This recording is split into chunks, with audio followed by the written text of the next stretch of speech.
Hello everyone, ये child health nursing का third lecture है। और सेकंड लेक्चर में हम लोग क्या पढ़े थे, इनिशियल केयर ऑफ न्यूबॉर्न के बारे में पढ़ रहे थे। तो हम लोग उस पिछले लेक्चर में हम लोग दो केयर के बारे में पढ़ चुके थे कि एयरवे क्लियरेंस और मेंटेनेंस ऑफ एयरवे और अपगार स्कोर, ये दो के बारे में हम लोग पढ़ चुके हैं। ठीक है, अब इस लेक्चर में थर्ड लेक्चर में हम लोग ये बाकी तीन के बारे में पढ़ेंगे, अम्बिलिकल कॉर्ड की कटिंग, वर्प द बेबी और मेडिकेशन। ठीक है, ये तीन के बारे में हम लोग अभी पढ़ेंगे। ठीक है, तो फर्दर बिना डिले किए हुए हम स्टार्ट करते हैं। तो इसमें देखेंगे हम लोग अम्बिलिकल कॉर्ड की कटिंग सबसे पहले। ठीक है, तो एक बहुत ही इनिशियल या फिर मतलब क्रूशियल वर्क है, ठीक है, नर्स और डॉक्टर के लिए, कि अम्बिलिकल कॉर्ड की कटिंग भी बहुत सही तरीके से होनी चाहिए। कब कट करना चाहिए, कितने पे हमें क्लैम्प करनी है, कितना मतलब उसका मेजरमेंट लेके हमें कट करनी है। हम कहीं भी इसी तरह कट नहीं कर सकते क्योंकि ब्लड की लॉस हो सकती है और बच्चे में एनीमिया हो सकता है। ठीक है, तो हमें टाइमिंग पता होनी चाहिए, कब कट करनी है, कितने लेंथ पे कट करनी है, कहाँ क्लैम्प करनी है। तो ये अम्बिलिकल कॉर्ड कटिंग जो है ना, एक टेक्निकल चीज़ है और एक स्किलफुल चीज़ है जो कि हमें पता होना चाहिए। ठीक है, तो अम्बिलिकल कॉर्ड की लेंथ कितनी होती है, 45 सेंटीमीटर होती है। ठीक है, initially umbilical cord having 4 blood vessels. ठीक है, फोर्थ जेस्टेशनल पीरियड मतलब 9 मंथ का होता है, तो कि 4 मंथ तक अम्बिलिकल कॉर्ड के पास 4 ब्लड वेसल्स होते हैं, 4 होते हैं, 2 आर्टरी होती है और 2 वेन होते हैं। ठीक है, लेकिन जैसे ही 4th मंथ आता है उसमें से राइट अम्बिलिकल वेन जो होती है डिसअपियर हो जाती है। उसके बाद में कितना बचता है, 3 ही वेसल्स बचता है, 3 ब्लड वेसल्स बचते हैं, 2 अम्बिलिकल आर्टरी और 1 अम्बिलिकल वेन बचते हैं। ठीक है, लेफ्ट साइड वाला एक वेन बच जाता है और 2 आर्टरी बचते हैं। ठीक है, क्योंकि 4th मंथ पे राइट अम्बिलिकल वेन जो होती है वो डिसअपियर हो जाती है, ख़त्म हो जाती है। ठीक है, तो इस बात को आप लोग याद रखिएगा। ठीक है, ऐसे नॉर्मली बोला जाता है कि अम्बिलिकल कॉर्ड के पास 3 ब्लड वेसल्स होते हैं क्योंकि 4th मंथ में वो डिसअपियर हो जाते हैं। ठीक है, अब अम्बिलिकल कॉर्ड की कटिंग देखिए कहाँ पे करते हैं, कैसे करते हैं। ठीक है, बहुत ही ज़्यादा जानना जरूरी है ये। तो अम्बिलिकल कॉर्ड की हमने लेंथ अभी देखा था, कितना होता है, 45 सेंटीमीटर। यहाँ कोई न्यू बॉर्न है, ठीक है, न्यू बॉर्न है ये, और ये हमारी प्लेसेंटा मदर के बेबी के मदर के अंदर है, सॉरी ये मदर के अंदर, और ये हमारा फिटस यानी न्यू बॉर्न बच्चा जन्म ले लिया। ये अम्बिलिकल कॉर्ड है जिसकी लेंथ कितनी है, 45 सेंटीमीटर। तो हम सबसे पहले एक यहाँ पे क्लैम्प करेंगे। क्लैम्प करने का मतलब हो गया कि हम उसे बांध देंगे ताकि वहाँ से ब्लड लॉस ना हो। ठीक है, दूसरा क्लैम्प कहाँ करेंगे, हम यहाँ पे करेंगे। ठीक है, पहला क्लैम्प जो होगा बच्चे से 5 सेंटीमीटर दूर जाके करेंगे। ठीक है, ये जो न्यू बॉर्न है उससे 5 सेंटीमीटर यहाँ आकर क्लैम्प करेंगे। दूसरा वहाँ से फिर 2.5 सेंटीमीटर आगे बढ़ के यहाँ पे क्लैम्प करेंगे, यानी दूसरा जो क्लैम्पिंग होगी यहाँ से यहाँ लेके 7.5 सेंटीमीटर। ठीक है, पहला क्लैम्प करेंगे न्यू बॉर्न से 5 सेंटीमीटर पे, दूसरा क्लैम्प कहाँ करेंगे, 7.5 सेंटीमीटर पे यहाँ पर करेंगे। ठीक है, फर्स्ट क्लैम्प और दूसरा सेकेंड क्लैम्प। ठीक है, हमने क्लैम्प कर दिया। अब हम जब क्लैम्प कर दिए हैं तो हमें कट करना बहुत आसान होगा क्योंकि वहाँ से ब्लड लॉस बहुत ही कम होगी। ठीक है, तो अब हम कट यहाँ पे जाके इन दोनों के बीच की, इन दोनों जो क्लैम्प है इन दोनों के बीच में जाके हम यहाँ पे अम्बिलिकल कॉर्ड को कट करेंगे। इस पॉइंट पे आके हम कट करते हैं। ठीक है, तो याद रखिए ये मदर के अंदर है, प्लेसेंटा भी, प्लेसेंटा बाहर नहीं निकली है। ये 30 मिनट के अंदर अंदर ये बाहर निकल जाती है, प्लेसेंटा अपने आप ही सेड ऑफ हो जाती है मदर बॉडी से। उससे पहले ही हमें अम्बिलिकल कॉर्ड को कट करना होता है। तो पूरा 45 सेंटीमीटर का लेंथ होता है। तो ये जो बच्चा जन्म लिया है न्यूबॉर्न, वहाँ से 5 सेंटीमीटर पे पहला क्लैम्प करेंगे, फिर उसके बाद 2.5 सेंटीमीटर के बाद 2.5 सेंटीमीटर के बाद फिर एक और दूसरा क्लैम्प करेंगे। इन दोनों क्लैम्प, यानी क्लैम्प का मतलब बांध देना वहाँ पे। ठीक है, दूसरा दोनों क्लैम्प के बीच में हम जाकर अम्बिलिकल कॉर्ड को कट करेंगे। ठीक है, यहाँ पे हम कटिंग करते हैं, हम कहीं भी जाके कट नहीं कर सकते। ठीक है, जो ये पहला क्लैम्प है, जो फर्स्ट क्लैम्प है, उसको हम 24 आवर्स के बाद रिमूव करते हैं, हटाते हैं। ठीक है, 24 आवर्स के बाद हम पहले क्लैम्प को खोलते हैं, हटाते हैं। ठीक है, जो सेकेंड क्लैम्प है उसको 30 मिनट के अंदर अंदर हम खोल कर हटा देते हैं क्योंकि जो प्लेसेंटा है खुद से, ठीक है, वो मैटरनल बॉडी से 30 मिनट के अंदर अंदर वो सेड ऑफ हो जाता है। 30 मिनट्स के अंदर अंदर वो बाहर निकल जाता है, सेड ऑफ हो जाता है। तो हम इसको 30 मिनट्स के अंदर अंदर ही हम इस क्लैम्प को खोल देते हैं या फिर इसको रिमूव कर देते हैं। ठीक है, समझ आ रही है बात? अगर आपको समझ आ रही हो तो चैनल को लाइक और सब्सक्राइब भी करते जाइएगा और साथ के साथ कुछ कमेंट भी कीजिएगा कैसा लग रहा है। ठीक है, आपको लेक्चर। अब है कि हम लोग ड्यूरेशन कब कट करनी है, हम कभी भी कौन सी टाइम पे कट करनी है। पहले तो हम लोग देख लिए कहाँ कट करनी है, पोजीशन हमें पता चल चुका है। अब हमें टाइम पता होनी चाहिए कब कट करनी है। After stopping the cord pulsation, cord में क्या होगी ना, पल्सेशन फील होगी। पल्सेशन जैसे कि हम यहाँ पे फील करते हैं ना, पल्सेशन यहाँ पे फील करते हैं, ठीक है, पल्स जैसे हम लेते हैं, ठीक उसी तरह कॉर्ड में भी हमें पल्सेशन फील होती है। वो 2 से 3 मिनट के बाद या फिर 5 मिनट के बाद, ठीक है, बच्चा जन्म लिया 2 से 3 मिनट या फिर 5 मिनट के बाद वो कॉर्ड की जो पल्सेशन फील होती है वो बंद हो जाएगी। उसके बाद हमें अम्बिलिकल कॉर्ड को कट करनी है, ठीक है। जैसे ही वहाँ पे कॉर्ड पल्सेशन ख़त्म हो जाएगी, स्टॉप हो जाएगी, उसके बाद हमें अम्बिलिकल कॉर्ड को कट करनी है। यानी वो पल्सेशन कब तक ख़त्म होती है, 2 से 3 मिनट के बाद ख़त्म हो जाएगी या फिर हार्डली 5 मिनट के बाद वो कॉर्ड पल्सेशन स्टॉप हो जाएगी, उसके बाद हमें कट करनी है। अब ऐसा करने से क्या फ़ायदा होता है, ठीक है, हमें इतने टाइम के लिए वेट क्यों करना पड़ता है। तो कॉर्ड जब तक पल्सेट करता रहेगा तो यानी वहाँ पे ब्लड फ्लो अभी चल रही है, ठीक है, वहाँ पे ब्लड फ्लो हो रहा है। तो हम अगर उसको कॉर्ड पल्सेशन ख़त्म होने के बाद, स्टॉप होने के बाद अगर हम कट करते हैं तो 80 to 100 ml ऑफ ब्लड, ठीक है, 80 से 100 ml ब्लड, 80 to 100 ब्लड जो होती है वो अम्बिलिकल कॉर्ड में प्रेजेंट होती है, जो कि न्यू बॉर्न बेबी में चली जाती है, ठीक है, वो फ्लो होके न्यू बॉर्न बेबी में चली जाती है, ठीक है, वो ब्लड, जिसकी वजह से न्यू बॉर्न बेबी जो है, ठीक है, उसमें फिजियोलॉजिकल एनीमिया नहीं हो पाता है। फिजियोलॉजिकल एनीमिया से वो बच्चा बच जाता है। अगर हम इस टाइम से पहले कट कर देते हैं तो ब्लड लॉस हो जाएगा बाहर, और बाहर लॉस हो जाएगा तो बच्चे में 80 से 100 ml ब्लड की कमी हो जाएगी, जिस वजह से बच्चे को एनीमिया हो सकता है, ठीक है। इसलिए ज़रूरी है कि जब कॉर्ड पल्सेशन स्टॉप हो जाए उसके बाद ही हम कट करें, ठीक है, समझ आ रही है, ठीक है। अभी हमने देखा कि हमें अम्बिलिकल कॉर्ड को एक टाइम के बाद कट करना चाहिए, जब उसकी स्टॉप हो जाए कॉर्ड पल्सेशन, जैसे कि 5 मिनट्स बाद, 2 to 3 मिनट्स बाद, एक एवरेज टाइम दिया गया था, ठीक है। तो ऐसी कौन सी कंडीशन है जिसमें हमें अम्बिलिकल कॉर्ड को बहुत जल्दी कट करना चाहिए, ठीक है, जितना जल्दी हो सके उतनी जल्दी हमें कट कर देना चाहिए। ऐसी कौन सी कंडीशन, ठीक है। पहला, प्री टर्म बेबी, यानी प्री टर्म बेबी कहने का मतलब कि 9 मंथ से पहले ही वो बेबी का जन्म हो गया है, यानी 22, प्री टर्म होती है 22 वीक्स पे। टोटल कितने वीक के बाद बच्चा जन्म लेता है, 36 to 40 वीक्स के बाद, ठीक है। अगर वो बच्चा 22-25 वीक में ही जन्म ले रहा है, ठीक है, जिसको हम लोग बोलते हैं बच्चे ने 7 महीने पे ही जन्म ले लिया, तो उस केस में हम क्या करते हैं कि हम जो है अम्बिलिकल कॉर्ड को बहुत जल्दी कट कर देते हैं, ताकि वो 80 to 100 ml जो ब्लड है ना वो बच्चे में ना जाए। अभी तक तो हम लोग देख रहे थे कि वो बच्चे में जाना चाहिए, न्यू बॉर्न बेबी के बॉडी के अंदर जाना चाहिए, ताकि उसको एनीमिया ना हो। लेकिन अब यहाँ पे हम क्या करते हैं कि वो 80 to 100 ml जो ब्लड है वो बेबी के अंदर नहीं जाने देते हैं, पहले ही कट कर देते हैं। क्यों? क्योंकि बेबी को हो सकता है कि हाइपरवोलेमिया हो जाए, वो बच्चा अभी प्री टर्म में है, ठीक है, अच्छे से अभी मैच्योर नहीं हुआ है, उसकी हार्ट भी सही से फंक्शन नहीं कर रही है, तो उसको हाइपरवोलेमिया हो सकता है और उसकी वजह से उसको कार्डियक ओवरलोड हो सकता है, ठीक है, बच्चे को कार्डियक ओवरलोड हो सकता है, ठीक है। तो इसकी वजह से हम क्या करते हैं कि वो अम्बिलिकल कॉर्ड को पहले ही कट कर देते हैं, ताकि वो ब्लड जो है 80 to 100 ml ब्लड जो है वो बच्चे में ना जाए, ठीक है, बच्चे में ना जाए, ठीक है। दूसरा कि अगर मदर HIV इन्फेक्टेड है तो हम इन्फेक्शन से बचाने के लिए कि मदर की जो 80 to 100 ml ब्लड है ना वो बच्चे में जल्दी से ना जाए, उस केस में भी हम बहुत जल्दी कट कर देते हैं। HIV इन्फेक्शन या फिर कोई भी ऐसी इन्फेक्शन है जो कि बच्चे में ट्रांसमिट हो सकती है, तो उस केस में हम अम्बिलिकल कॉर्ड को बहुत जल्दी कट कर देते हैं, अर्ली कटिंग कर देते हैं, ठीक है। मल्टीपल जेस्टेशन, ठीक है, यानी ट्विंस वगैरह हो, ठीक है, तो उस केस में हम अम्बिलिकल कॉर्ड को भी क्या करते हैं, अर्ली कटिंग करते हैं, ताकि जो सेकेंड बेबी हो उसको एनीमिया जैसे प्रॉब्लम से न जूझना पड़े, न झेलना पड़े, ठीक है, ताकि सेकेंड वाली बेबी को भी 80 to 100 ml जो ब्लड है वो उसे मिल सके, ठीक है, उसको एनीमिया ना हो सके, इसलिए हम अम्बिलिकल कॉर्ड को जल्दी कट करते हैं, ठीक है, अर्ली कटिंग करते हैं। दूसरा, इन्फ्लामेशन ऑफ अम्बिलिकल कॉर्ड, अगर इन्फ्लामेशन हो गई है अम्बिलिकल कॉर्ड में, ओमेफाइलाइटिस से बोलते हैं, ठीक है।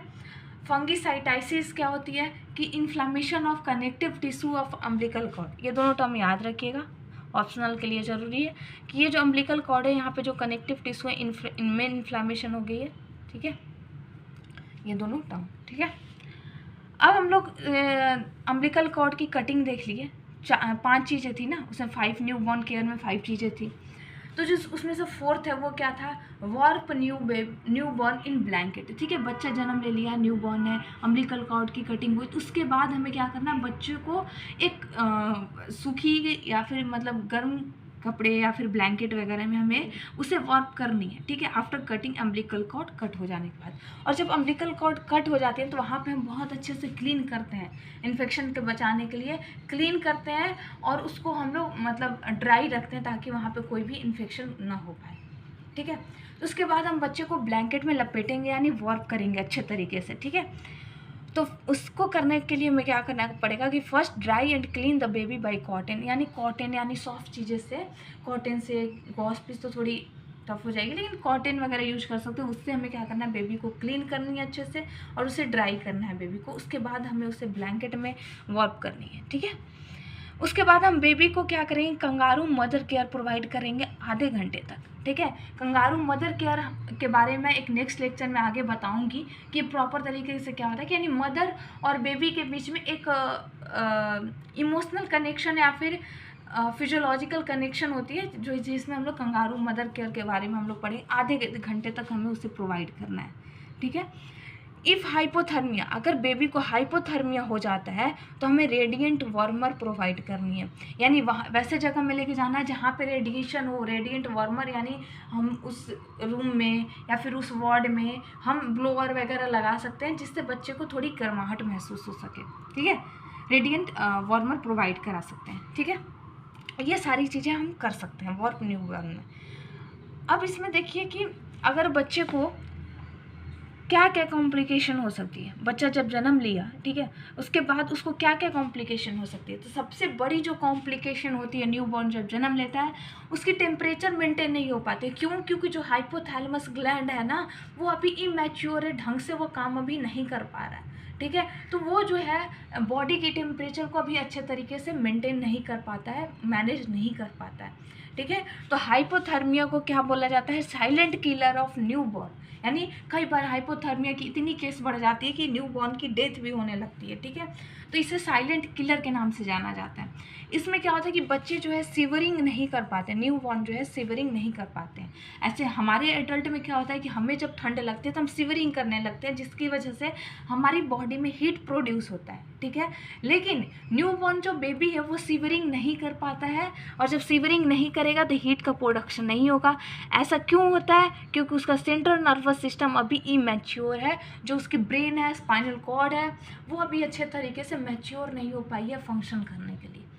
ठीक है, इस वजह से वो सिवरिंग नहीं कर पाता है। ठीक है, फॉर थर्मोजेनेसिस, अब उसमें क्या हुआ कि अगर बच्चा सिवरिंग नहीं कर पा रहा है तो ठीक है, मतलब सिवरिंग नहीं कर पा रहा है उसकी, क्योंकि सेंट्रल नर्वस सिस्टम अभी अच्छे तरीके से मैच्योर नहीं हुई है, डेवलप नहीं हुई है, लेकिन उसमें कोई तो ऐसी मैकेनिज्म होगी जिसकी वजह से हीट प्रोड्यूस हो। तो उसमें क्या होता है, थर्मोजेनेसिस होती है। थर्मोजेनेसिस, थर्मो मतलब हो गया हीट, जेनेसिस मतलब प्रोडक्शन।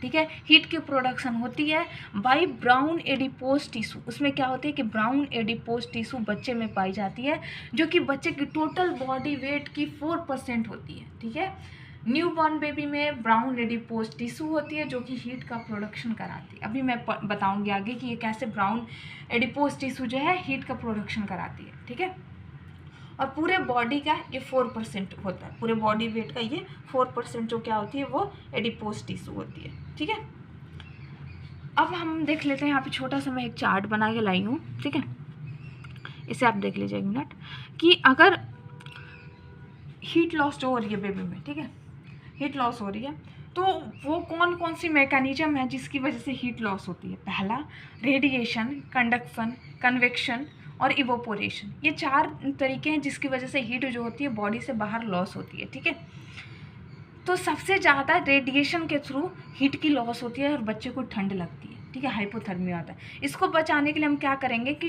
रेडिएशन में क्या होता है कि जो भी कूल सरफेस है, कोई भी कूल सरफेस है, वॉल है, सीलिंग है, वो बहुत ही ठंडी हो रखी है, वहाँ से जो रेडिएशन आ रहा है वो बहुत ठंडी रेडिएशन आ रही है, वार्म रेडिएशन नहीं आ रहा है, तो बच्चे को ठंड लगेगी। ठीक है, दूसरा, कंडक्शन। कंडक्शन 2% हीट लॉस करता है। एनी प्रोसीजर और ट्रीटमेंट इसके प्रिवेंशन, ये सारी चीज़ें क्या है ना, ये चार भी चीज़ें इधर साइड वाली क्या है, ये प्रिवेंशन है, हम कैसे प्रिवेंट करेंगे, ठीक है, ये प्रिवेंशन है। तो हम बच्चे को प्रिवेंट करेंगे कि कूल सरफेस वॉल वगैरह से हम दूर रखेंगे, जो सरफेस बहुत ज़्यादा ठंडी है उस सरफेस से हम थोड़ा दूर रखेंगे बच्चों को। दूसरा, कंडक्शन से 2% हीट लॉस होता है। इसमें क्या करेंगे कि हम कोई भी प्रोसीजर कर रहे हैं बच्चे में, कोई भी ट्रीटमेंट कर रहे हैं, तो वहाँ पे वार्म पैड सरफेस पे करेंगे, यानी जो हमारा सरफेस होना चाहिए जिस पर हम ट्रीटमेंट प्रोवाइड कर रहे हैं, बेडशीट होनी चाहिए, बेड होनी चाहिए, वो गर्म होनी चाहिए, ठीक है। कन्वेक्शन से 15% हीट रेडिएट होता है, हीट लॉस होता है। इसके लिए हम क्या करेंगे, कंडक्शन क्या होता है कि कंडक्शन में क्या होता है कि ठंडी हवाएं चलती है ना, ठंडी एयर ब्लो होती है, कूल एयर ब्लो होती है, उस एयर की वजह से बच्चे में हीट की लॉस होती है। तो अगर कहीं भी एसी चल रहा हो या फिर ठंडी हवाएं मतलब आ रही हो खिड़की वगैरह से, तो हम उससे बच्चे को बचाएंगे, ठीक है, प्रिवेंट करेंगे। इवोपोरेशन पता है कि बच्चे की बॉडी से जो फ्लूइड वगैरह है, जो स्वेट ग्लैंड्स वगैरह होती है, वहाँ से जो फ्लूइड है वो इवोपोरेट हो रही है, तो बच्चे को ठंड लग सकती है, हमें उसे ब्लैंकेट प्रोवाइड करनी है, ठीक है, ब्लैंकेट प्रोवाइड करनी है, ठीक है। ये 4 चीज़ें हो गई, इसको आप ध्यान रखिएगा, ठीक है। अब हम लोग देखेंगे कि किसी को हाइपोथर्मिया हो गया तो कैसे रेगुलेट करता है बॉडी उसको कैसे मैनेज करता है। कुछ ना कुछ तो हमारी बॉडी डिफेंस मैकेनिज्म लगाती है ना, अगर कोई हमें बीमारी हो जाती है तो उसको रेगुलेट करती है, ठीक है। तो इसको कैसे करती है कि अगर किसी बच्चे को, किसी न्यूबॉर्न को हाइपोथर्मिया की केस आ रही है तो वो स्टिमुलेट करता है स्पाइनल कॉर्ड जो है और सबक्यूटेनियस टिश्यू जो है, वो एक मैसेज भेजता है किसको, हाइपोथैलेमस ग्लैंड को एक मैसेज भेजता है, सिग्नल भेजता है, और हाइपोथैलेमस ग्लैंड को स्टिमुलेट कर देता है, यानी एक्टिव कर देता है कि अब तुम्हारी ज़रूरत है, तुम काम करो, ठीक है। हमारे स्पाइनल कॉर्ड के पास अगर बच्चे को ठंड लग रही है तो सबक्यूटेनियस टिश्यू होती है पूरे स्किन में, ठीक है, स्किन के नीचे, वहाँ से सिग्नल जाएगी स्पाइनल कॉर्ड के पास, स्पाइनल कॉर्ड उस सिग्नल को हाइपोथैलेमस ग्लैंड के पास भेज देगा, ठीक है, उसे स्टिमुलेट कर देगा। उसके बाद हाइपोथैलेमस ग्लैंड जो है वो जनरेट करती है सिंपैथेटिक नर्वस सिस्टम। हमें पता है सिंपैथेटिक नर्वस सिस्टम में हीटिंग इफेक्ट होती है, ठीक है, हमारी बॉडी से पसीने निकलते हैं। जैसे कि हमें पता है इस सिंपैथेटिक नर्वस सिस्टम में क्या होता है कि जब इमरजेंसी, जब हमें डर लगती है, फियर लगता है, तो उस वक्त क्या होती है, हमारे शरीर से पसीने निकलते हैं, ठीक है। तो उस वक्त हमारी कौन सी सिस्टम काम करती है, सिंपैथेटिक नर्वस सिस्टम ही काम करती है, उससे याद रखिएगा। तो हमारी हाइपोथैलेमस ग्लैंड क्या करती है कि सिंपैथेटिक नर्वस सिस्टम को स्टिमुलेट कर देती है, जिसकी वजह से बॉडी में हीटिंग इफेक्ट शुरू हो जाती है। अब ये सिंपैथेटिक नर्वस सिस्टम कहाँ काम जाके करता है, ये ब्राउन एडिपोज टिश्यू जो कि हमने बताया था कि 4% होता है बॉडी वेट का, ये 4% होता है न्यूबॉर्न में, इसका ब्रेक डाउन करने लगता है, और जब इसकी ब्रेक डाउन होती है तो वहाँ से हीट का जनरेशन होता है, हीट जनरेट होता है, ठीक है, इस तरह से। अब एक बार मैं फिर बता रही हूँ, किसी को हाइपोथर्मिया हो गया, यानी किसी न्यूबॉर्न को, ठीक है, वहाँ से क्या करेगा कि जो सबक्यूटेनियस टिश्यू है वो सिग्नल भेजेगा स्पाइनल कॉर्ड के पास, स्पाइनल कॉर्ड से वो सिग्नल जाएगी हाइपोथैलेमस के पास, ठीक है। हाइपोथैलेमस ग्लैंड एक्टिवेट हो जाता है, काम करने लगता है, और वो वहाँ से सिंपैथेटिक नर्वस सिस्टम को जनरेट करता है, स्टिमुलेट करता है। वो सिंपैथेटिक नर्वस सिस्टम आके कहाँ काम करता है, वो काम करता है ब्राउन एडिपोज टिश्यू पर आकर काम करता है, और ब्राउन एडिपोज टिश्यू का ब्रेक डाउन होता है, और जब ब्राउन एडिपोज टिश्यू का ब्रेक डाउन होता है तो हीट जनरेट होता है, ठीक है, बात समझ आई। फिर से एक बार इसे पढ़ लीजिएगा, ठीक है। वैसे मैंने फ्लो डायग्राम बहुत ही ईजी बनाया। अब आता है 5वां, क्या था, 5 जो अपकार स्केल, जो न्यू बॉर्न केयर में हम लोग 5 चीज़ें पढ़ रहे थे, उसमें अब लास्ट ये है मेडिकेशन, जिसमें 5th क्या था, मेडिकेशन था, ठीक है। पहला था एयरवे क्लियरेंस था, दूसरा अपकार स्केल था, तीसरा अम्बिलिकल कॉर्ड कटिंग था, चौथा वर्क द बेबी था, और 5th क्या है, मेडिकेशन। अब हम लोग मेडिकेशन के बारे में पढ़ेंगे। तो सबसे पहले हम विटामिन के देते हैं बच्चे को, जो कि 0.5 mg IM देते हैं, वेस्टस लैटरलिस मसल्स में देते हैं, ठीक है। फिर हम आई मेडिकेशन प्रोवाइड करते हैं, अगर बच्चों को ऑप्थेल्मिया न्यूनेटम हो गया है तो हम आई मेडिकेशन देते हैं, या फिर अगर मदर क्लाइमेडिया नाम की एक बैक्टीरिया से अगर इन्फेक्टेड है तो उस केस में भी हम आई इन्फेक्शन हो सकता है न्यूबॉर्न में, तो हम आई मेडिकेशन प्रोवाइड करते हैं, ठीक है। सिप्रोफ्लॉक्सिन देते हैं किस केस में, कि अगर मदर को क्लाइमेडिया ट्राइकोमाइटिस हो चुका है, या फिर नाइसेरिया गोनोरिया है, यानी सिफिलिस है, या फिर गोनोरिया है मदर में, ये इन्फेक्शन अगर हो रखी है, तो बच्चे को हम कौन सी मेडिकेशन देते हैं, सिप्रोफ्लॉक्सिन देते हैं। क्या देते हैं, सिप्रोफ्लॉक्सिन, अगर मदर में ये दोनों चीज़ें से इन्फेक्टेड है, ठीक है। अगर मदर को इरिथ्रोमाइसिन भी प्रोवाइड करते हैं बच्चे में, ठीक है। टेट्रासाइक्लिन और सिल्वर नाइट्रेट एक यहाँ पे याद रखिएगा, सिल्वर नाइट्रेट भी हम देते हैं बच्चे में, लेकिन कौन सी केस में नहीं देते हैं, अगर मदर जो है क्लाइमेडिया ट्राइकोमाइटिस से अफेक्टेड है तो उस केस में हम सिल्वर नाइट्रेट नहीं दे सकते हैं, ठीक है। इसी केस में नहीं दे सकते हैं, बाकी केस में हम दे सकते हैं, ठीक है। तो ये रहा पूरा मेडिकेशंस, ठीक है। तो अगर आपको ये लेक्चर और नोट्स पसंद आई होगी तो प्लीज़ चैनल को लाइक एंड सब्सक्राइब कीजिएगा और ज़्यादा से ज़्यादा अपने दोस्तों में शेयर कीजिएगा और साथ के साथ कमेंट कीजिएगा ताकि मुझे मोटिवेशन मिले कि हमारा लेक्चर कैसा लग रहा है और आपको पसंद आ रहा है कि नहीं आ रहा है, ठीक है। Thank you very much.